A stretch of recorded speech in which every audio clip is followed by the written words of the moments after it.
प्रधानमंत्री पहुंचे हैं दुबई। सम्मेलन में हिस्सा लेने के लिए जो तमाम वैश्विक नेता आएंगे उनके साथ प्रधानमंत्री की वैश्विक वार्ता भी होगी। ये मोदी से मुलाकात हो पाई? हाँ, और उन्होंने हमें नमस्ते कहा और मुझे ऐसा लगा कि एकदम अनरियल एक्सपीरियंस था। हर बार उनको सिर्फ टीवी पे देखा है, कभी सच में नहीं देखा। आज ऐसा लगा कि सपना एक सच हो गया है। आज मोदी जी को देख करके ऐसा लगा अहो भाग्य धन्य हो गए। आज यूएई में 20 साल से रह रहे हैं, लेकिन फिर भी ऐसा लगा कि अपना कोई इस देश में आया है। करते हैं भाई आप? हम मांगते रहते हैं।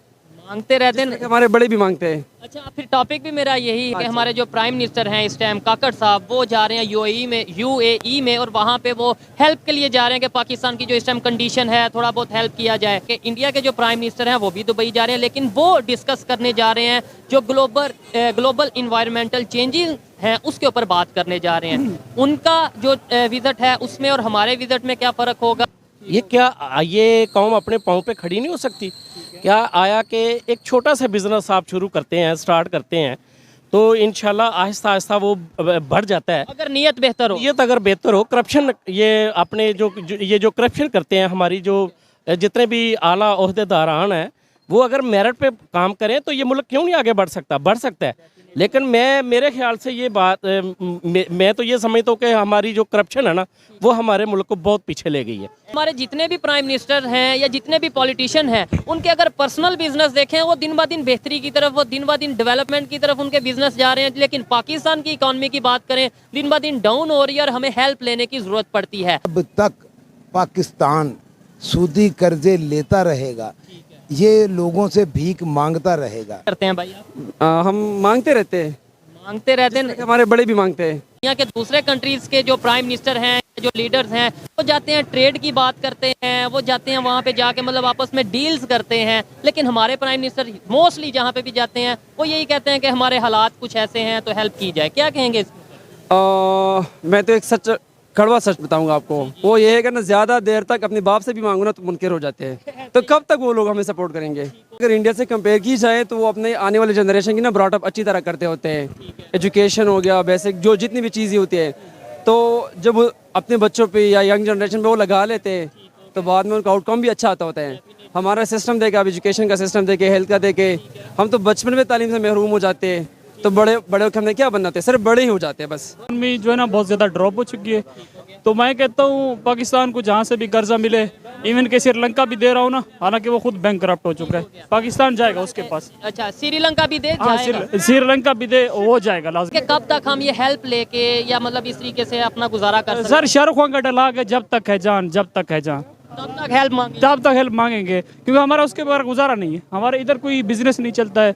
इधर कोई देखें, अगर कोई स्टेप उठाता है, कोई गरीब आवाज़ उठाता है, सपोज मैं भी आवाज़ उठाता हूँ, तो रात को वीगो आया होता है। सऊदीया ने कुछ दिनों पहले एक अनाउंस किया था, उन्होंने प्रॉपर ये बोला था कि 90% जो बेकारी हैं वहाँ पे वो पाकिस्तान से आते हैं। जी, वो तो ठीक करे। मुझे तो इसमें इंसल्ट फील नहीं होते, मुझे अच्छा लगता है, क्योंकि हमारे हुक्मरान रहते हैं, हमें भी ऐसे होना चाहिए। सीधी सी बात है। मतलब हमारे हुक्मरान अगर बेकारी या पैसे मांगने जाते हैं तो हम भी पैसे मांगने। बिल्कुल, मेरा बाप बदमाश था, मैं बदमाश हूँ, सीधी सी बात है।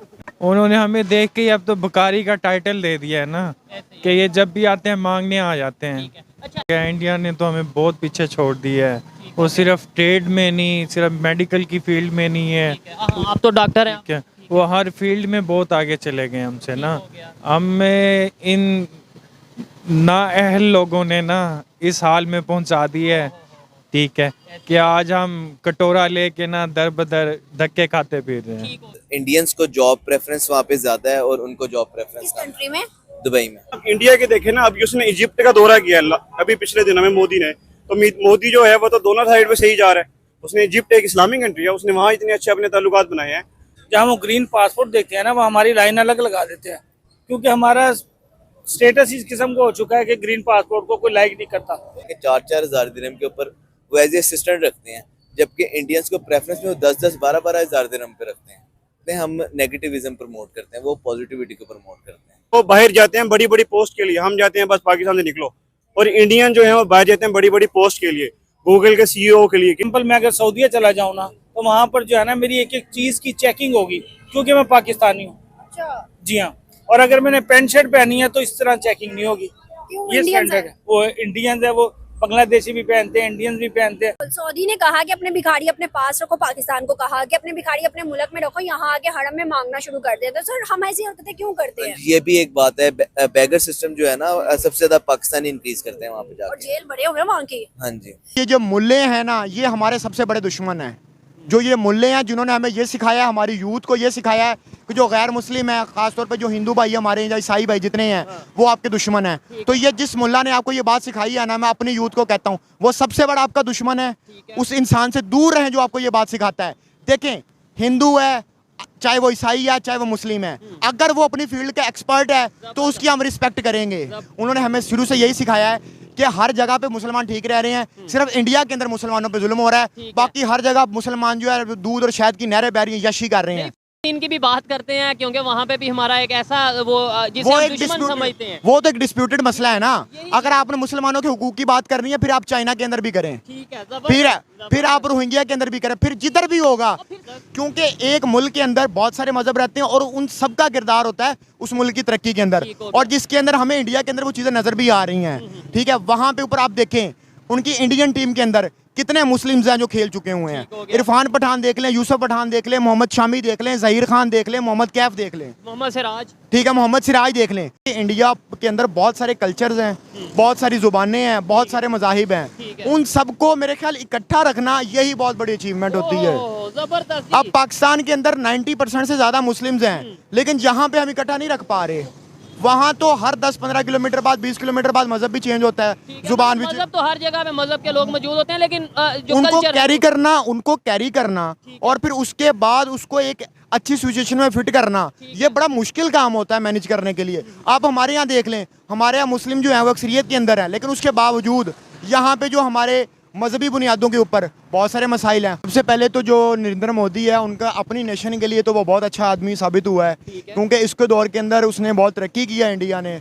और ख़ास तौर पे आप देखें जो G20 हुआ है, उसमें उसकी बड़ी अपना है अचीवमेंट। और उसके बाद जो उन्होंने अब उनकी स्टॉक एक्सचेंज देख लें, आप उनकी मईशत देख लें, वो मेरे ख्याल 4th लार्जेस्ट इकोनॉमी है, 5th लार्जेस्ट इकोनॉमी है, लेकिन उनके मुताबिक कुछ ही सालों में वो 4th और 3rd लार्जेस्ट इकोनॉमी बन जाएंगे। हिंदुस्तान और पाकिस्तान में से गरीब गुर्बत कहाँ पे है, किस मुल्क में है ज्यादा? इंडिया और पाकिस्तान की बात करें, गुर्बत किधर है ज्यादा? ज्यादा गुर्बत मेरे ख्याल में इंडिया में ज्यादा है। अच्छा, किस लिहाज से ज्यादा है? अगर ज्यादा हो तो धरने ना हो, जैसे हमारे पाकिस्तान में होता है, कभी महंगाई मार्च, कभी आटा मार्च, कभी चीनी मार्च, कभी ये सस्ता करो, ऐसे हो ना। वहाँ तो उनके तो कश्मीर में नहीं इतने धरने होते जितने हमारे पूरे पाकिस्तान में धरने हो जाते हैं। क्या आपको नहीं नजर आ रहा है? हाँ जी, बात आपकी सही है। अगर हम टेक्नोलॉजी में देखें तो आज के टाइम में कौन हम ज्यादा आगे है, इंडिया या पाकिस्तान? वो तो इंडिया। तो क्यों? गुर्बत में कम और टेक्नोलॉजी में ज्यादा, ये कैसे बात? वो वजह वही है कि हमारे यहाँ पे लोग अमीर हैं, हुकूमत गरीब है। वहाँ पे हुकूमत अमीर है बहुत, और वो टेक्नोलॉजी में हमारे से आगे हैं। आईटी में मिसाल तौर पे आईटी अब देखिए, उन्होंने कई शहर ही उनके, जैसे बेंगलोर है और काफ़ी सिटीज़ हैं, वो आईटी सिटीज़ हैं। ये कौन है? ये पिक्चर से तो मुझे कोई बैकर ही लग रहा है। भिखारी है बिल्कुल। हाँ जी, भिखारी के आगे ये क्या है? गौर से देखिए, वीडियो है, जूम नहीं होगा। कोई वो लग रहा है ना कि कोई स्कैनर टाइप चीज पड़ी। हाँ जी, कोई ऐसा ही है। ये कहाँ हो सकता है, पाकिस्तान में या हिंदुस्तान में? ये तो इंडिया में भी हो सकता है। क्यों सर, इंडिया में क्यों हो सकता है? वो आईटी में हमारे से मैं पहले ही बात की है कि आईटी में वो एक्सेल कर रही है। उनके भिखारी डिजिटल भिखारी हो गया। ये सोचे, ये देखने में कितना शॉकिंग लग रहा है कि उनके भिखारियों ने अपने आगे क्यूआर स्कैनर रखा हुआ है। बिल्कुल सही कह रही है। यहाँ पे अभी दफ्तरों में भी वही फाइल वर्क है, वही जो 1947 से पहले अंग्रेज छोड़ गया, हम तो उसको भी नहीं कर सके। वहाँ पे उन्होंने ट्रेन का जैसा सिस्टम है रेलवे का, उसको वो कहाँ से कहाँ ले गए, और उन्होंने डबल ट्रैकिंग, हमारे तो सिंगल ट्रैक भी खत्म हो गया। इधर वो कस्बों तक भी ट्रेन का सिस्टम था, मतलब आप कोयटा तक चले जाते थे और कोयटा से जहादान तक चले जाते थे। तो लेकिन इंडिया ने उसको बेहतर किया, हमने उसका बेड़ा गर्क किया। कौन है? ये भी सेम वही भिखारी है। और आगे क्या है इसके? ये भी क्यूआर स्कैनर है। मोदी ने कहा कि जेब में पैसे ना रखो, मोबाइल लो भाई, ऐसे करो और पैसे जाए। कैसी उसने स्ट्रेटेजी लगाई है ना। बिल्कुल ऐसे। क्या है? ये कौन बैठा हुआ है? कोई बोर्ड लगाया हुआ है, उसमें कुछ लिखा होगा। इमरान खान। स्कैनर है। अच्छा, स्कैनर है। आप स्कैन करके पैसे दे सकते हैं। ये पता किधर है? इंडिया में होगा। पाकिस्तान क्यों नहीं कहा? क्योंकि पाकिस्तान इस तरह की तरक्की नहीं कर सकता।